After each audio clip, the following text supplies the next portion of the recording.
Today we are going to talk about three keys for success. These are things that I've been thinking about a couple of days, and I've really realized that these things are really very important in our lives if we get the three keys. But before we get these keys, one thing that you should know is that the fundamental law for success is effort. Because if you interview most of the people who have attained success, who are the pinnacle in their industry, be it music industry, film industry, in the academia, they will tell you they applied effort. They'll tell you success did not find them in their beds sleeping. It did not find them asleep, but it found them on the duty, on their work. While they were in the process, they received the results. Their efforts paid off. So the fundamental, before we go to the keys, the fundamental is effort. Because even the ancient book says, what you sow is what you reap. So we have to sow. Now these keys will help us to see, how do we sow? You see, how do we plant good seeds so that the result will be great? And one of the keys is called, one of the keys for success is called self-examination, whereby you examine yourself. Like, how have you been living for the last couple of months? Has your effort paid off? Have you been living well? How has been your lifestyle? So you examine yourself. In other words, you do what we call personal reflection, to see the things you've done well and the things you've not done well, to see where you've come from and where you are going, to examine your goals. Are they benefiting you? Are they helping you to grow? And also to see which image have you created out there, which legacy, which reputation, are you on the right track? It really helps you, because even the ancient book tells us, examine thyself to see that ye remain in the faith, because some people have moved away from the right track and are doing other things. And this is because of the things, the other certain things, certain beliefs that were indoctrinated into them by other people. You know, because we are told to run away from fables and stories of old women.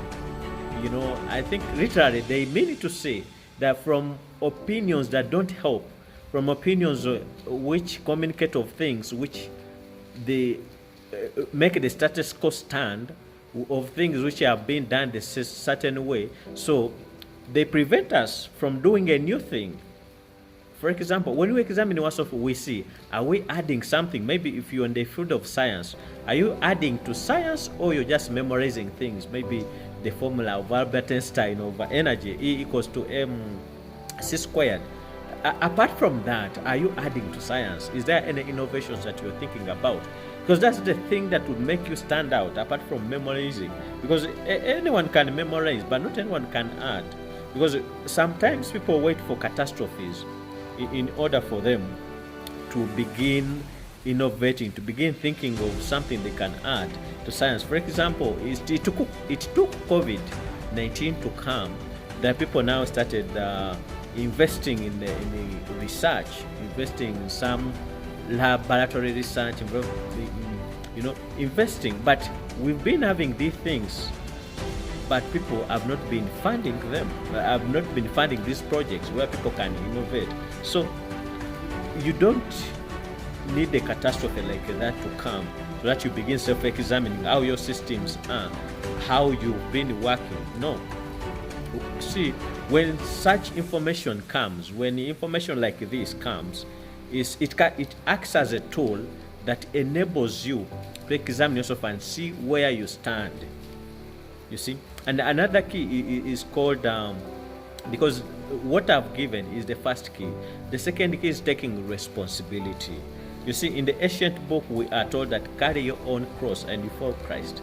So even here in the normal life, we must own our projects, own the consequences of our decisions, the consequences of our choices.